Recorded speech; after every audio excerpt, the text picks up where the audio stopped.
Hey everyone, and welcome back to Ideanthro.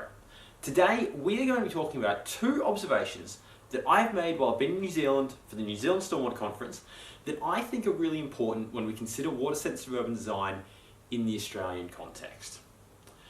The first of these has to do with safety heights. How acceptable is it to have a big drop beside a footpath, what I've observed in New Zealand? And the second of these has to do with simple, passively irrigated green infrastructure and why there seems to be an awful lot of it over here. Let's get into the first one of these. So, one of the first things that struck me when I was taken out on site here, and a bunch of people were kind enough to take me out on site and show me assets, thank you everyone that did that. One of the first things that I noticed though was that there are an awful lot of streetscape water-sensitive urban design assets around New Zealand that have awfully big drops right beside footpaths. Now, I don't think that's a bad thing.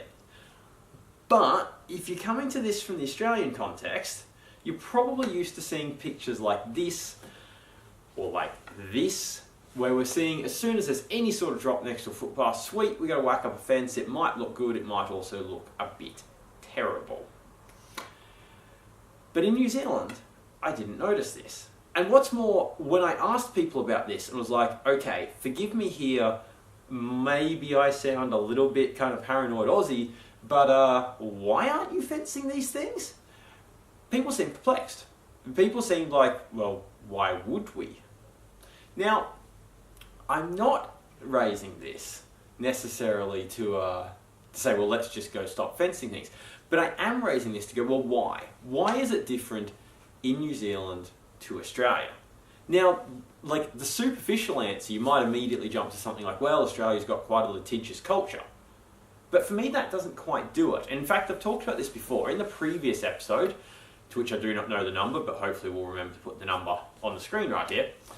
In a previous episode, I've talked about how I think the way to deal with this is to do like a 5 whys investigation. Well, why aren't why aren't we happy with tall drops in Australia? Well, and it's that. Well, why is that the case? Well, why is that the case? Well, why is that the case? And dig into it that way. So I'm posing this question because for me, it's one thing to be like, well, we're building fences in Australia. Why? But it becomes even more important and even more critical when it's like, we're building all these fences in Australia, but other people aren't. Why is that?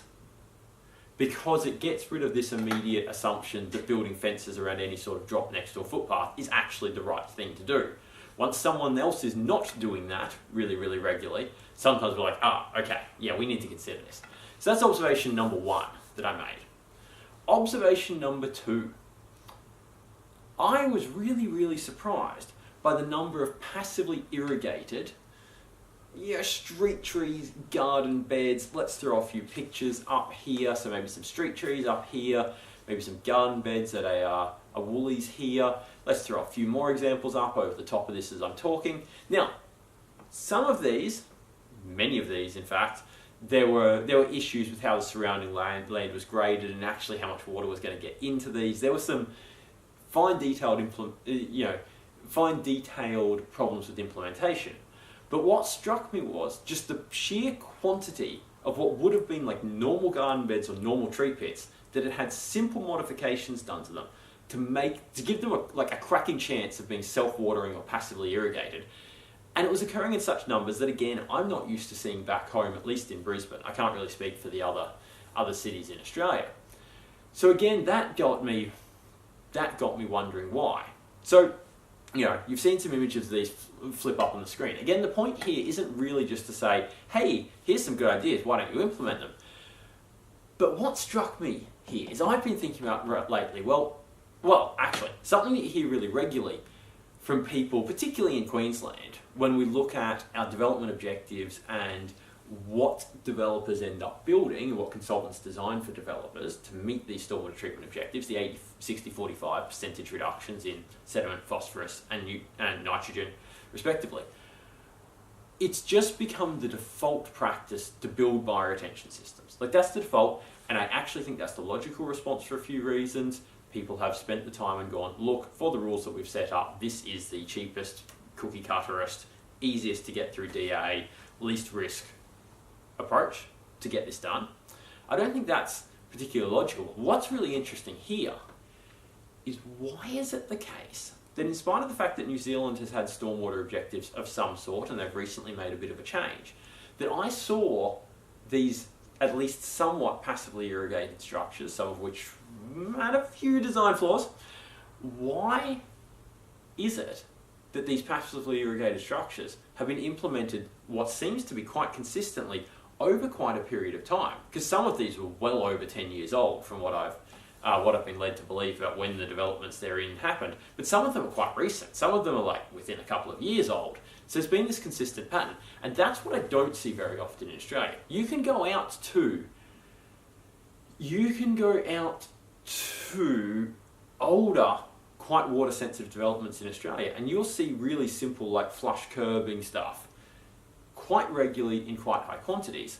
But you won't see that in any near the regular, like, it's just not as regular these days, since we've got to this, our stormwater objectives leads toward bioretention and nothing else. It's like we've forgotten, but that even doesn't quite do it justice. There's something about our policy framework that's just leading us down one path. That's not really the mysterious thing. What the mysterious thing is, what is it about the New Zealand policy framework and the New Zealand experience with water-sensitive urban design that means that, like Australia, there was a fair bit of this simple WSUD stuff happening a while ago, but at least to some degree, it still seems to be happening.